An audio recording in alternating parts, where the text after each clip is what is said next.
screen, I have one small presentation so you can help understand the project that we are running.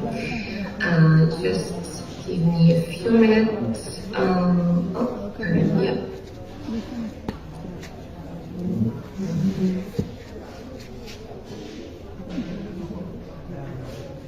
Okay, can you see my screen? Just to be sure. Is that okay? Yeah, I see it well. Okay, great. So just a few words about Confluence for those who doesn't know our organization.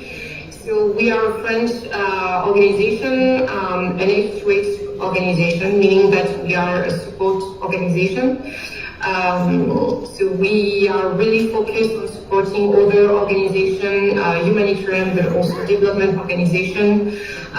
Sometimes, also ministry or local and national governments, and especially around information management topics. So we are mainly focused on geospatial data, of course, but not only, and we also support other organizations on non-spatial data, for example, on dashboards, data visualization, but also mobile data collection, methodology, etc.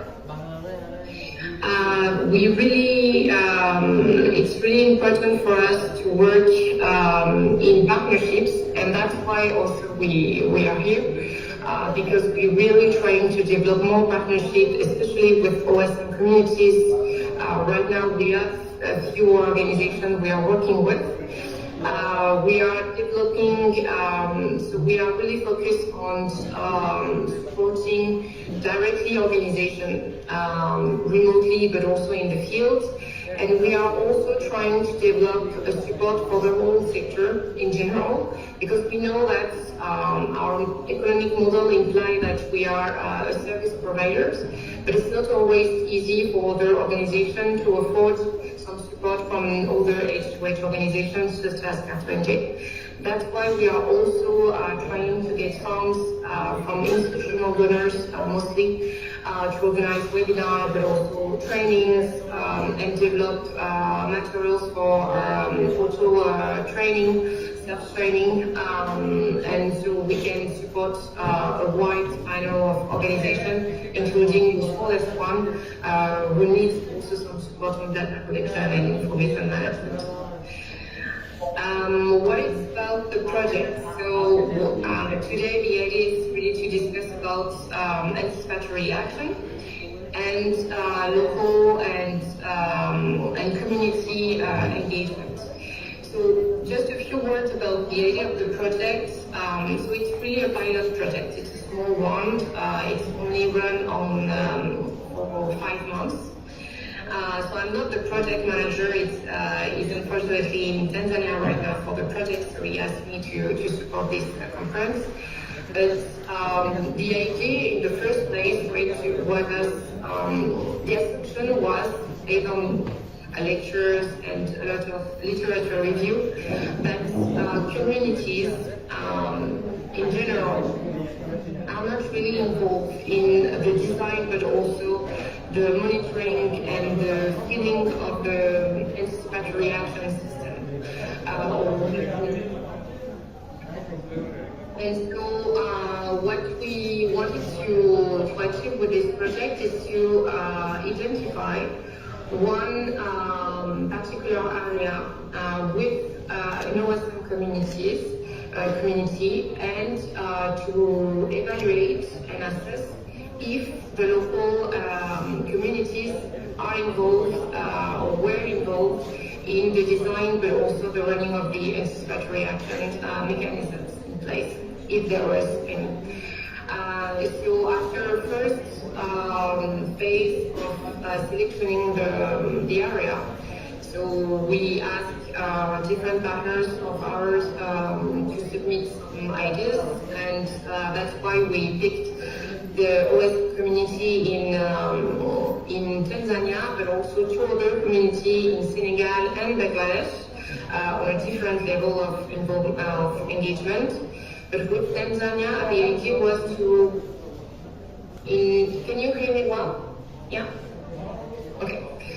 I'm not seeing you, or I'm only seeing my screen. So please, if there is any comment or question or issue with the sounds, you can interrupt me. So what the project is about and the key outputs is after a first evaluation that we did in September with OSM in Tanzania. So we decided to focus on Dar es Salaam and more specifically on one ward, which is kind of a district, and four ward within it. And so the idea was to discuss with the focus group, but also key informants interviews, and to identify what it's really about in terms of engagement, of community engagement related to anticipatory action, and more specifically related to floods, because it's the main issue that the communities are facing, but also national authorities are facing in Dar es Salaam. And also thanks to the experience of OSM Tanzania, so it's open map development Tanzania, they have an extensive experience on floods, on data related to floods. So it was really interesting to dig into that topic. And so what we discovered in September was that unsurprisingly, the community is not that much involved. The community leaders, they are, but to a certain extent, and the data collection side, but also the use of the data, and then the action are mostly at national level and to district level, and to officials, but not really involving the communities and the citizen of that area, for example. And so what we wanted to push is also, even those national are really working on the response and a little bit on the anticipatory side, using some forecast data, for example, coming from the meteorological agency. They're not really using the knowledge and even the data that can be collected by the community themselves. And so we wanted to do that link between the communities and the decision makers, and the ones that are responsible for the response, but also for the planning on some anticipatory action, like the drain cleaning, etc., or also infrastructures, building, etc.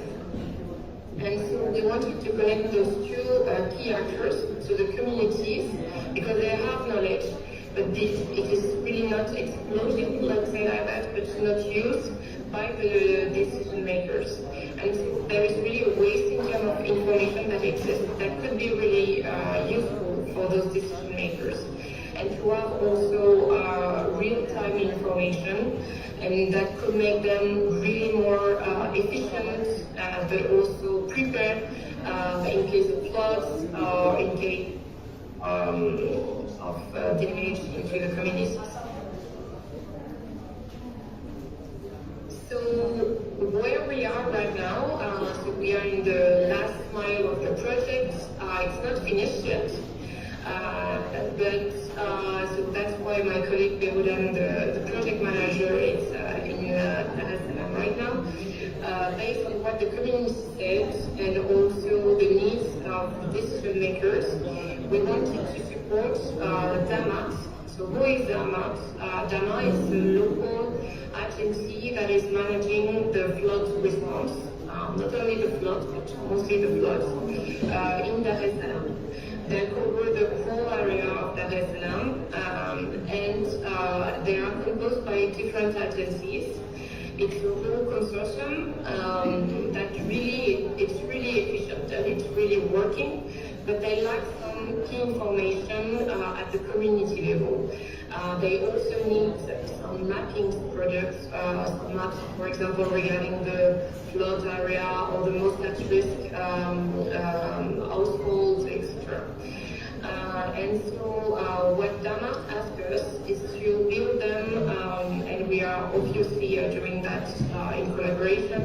and it's still running actually by Open Map Development Tanzania, but they are right now building a dashboard, so it can help them to identify, for example, the drains that are not really functional, that may cause floods in some specific area, etc., and especially the area that are already identified at risk for flooding. And so we are finalizing the dashboard right now, so I don't have really a final product to show you, but it's incoming, and in the coming days and weeks, they're going to do a training for Damas to use that dashboard. So that's the first level, but in another hand, we're going to conduct also trainings at community levels, so with volunteers and also local leaders, but also volunteers within the communities, not only the leaders, that will collect the data on a real time, for example, related to drains, which is one of the most issues that they are facing. So on some area, for example, the communities are cleaning the drains each Saturday, but it's not the case everywhere. And you don't have that kind of knowledge at the decision makers level. And so there is really an interest to compile those information and those data, to have them represented in a map on OSM, and then to use that in the dashboard so they can see what are the most at risk. So this is really a pilot. We know that we can do much more with that project. Unfortunately, it's going to end in 1 month approximately. So we are really at the final stage, but we hope that it's going to be our first steps to also help the national leaders and decision makers at government level, Denmark, etc., to see also the potential of the collaboration with an actor such as Open Map Development Tanzania. We also push for Open Map Development Tanzania to integrate the maps, and so they can be part of the consortium and have the information, be part of the discussion, etc. So when there is a disaster, or when they know that there is a high risk of floods, for example, based on forecast, they can help the response actors with information management project, but also methodology, etc. So this is the first idea of what it's going to look like in terms of dashboard. This is not finalized, and yes, with the possibility to see some indicators, for example, regarding the drain status, if they are functional or not, if there is blockage related to drains, etc. So this is mostly focused on drain first, but it's I think a good knowledge that is at community level and that can be used on a more global level. So these are the key figures in terms of trainings. So who's going to be concerned by this project and impacted.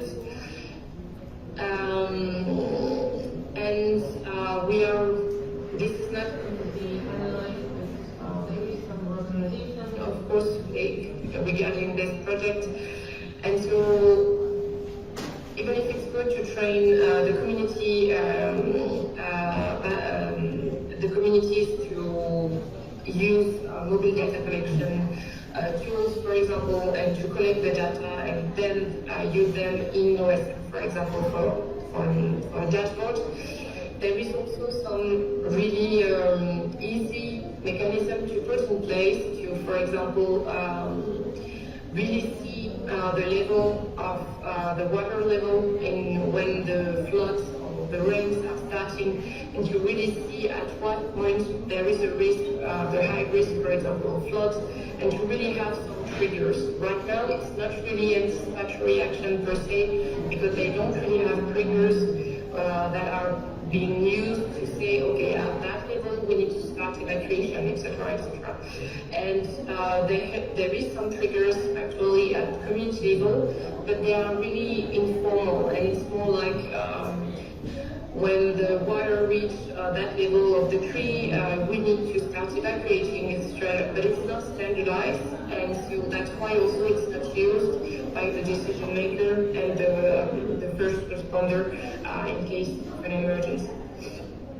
So it will be really interesting and something that Open Map Development Tanzania is going to discuss with local and national authorities to see if it's feasible and to make sure that the community can be part of that mechanism. There is for sure an interest and a need in terms of participatory mapping exercise.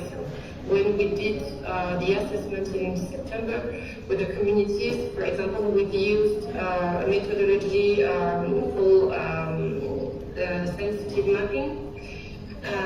It's really informal mapping. It's not really like classical mapping exercise. It's mostly drawing, but it's really useful for communities that are not really used to maps, for example, and then can represent some key information that they have on a map, on a drawing, and it's also easier that way to use that knowledge and to engage with, then to move with more formal mapping exercise. But it's really interesting and to push also with for the local and national leaders to use participatory mapping exercise. So yeah, I'm hopeful that I have 5 minutes, so I don't know how many minutes I have left, but basically that's what I wanted to share with you.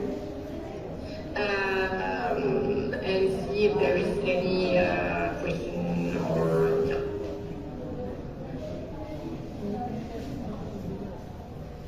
And of course we're going to share the results.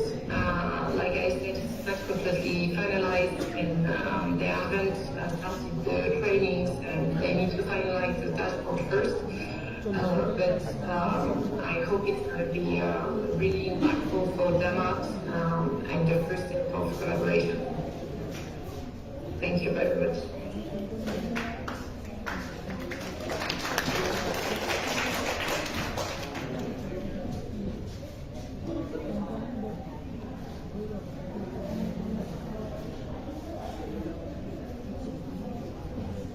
I can't hear you, so I don't know if you're mute. Yes. So yes, hi. I can't hear you. You're mute. Yeah. Okay. Alright. So thank you, Pauline. This was amazing. So and we are unfortunate maybe not to having you on the stage, and also the crowd is amazing here. So I guess the compensation is both sides. So yes. Alright. So thank you so much for giving this amazing presentation and the insights to our amazing crowd. These youngsters having a very big thought on the open data mapping and other stuff regarding the community development. So hope to see you soon, and thank you so much. So hope you enjoyed the crowd and very best wishes. And thank you so much. So next, moving forward. Thank you. Bye.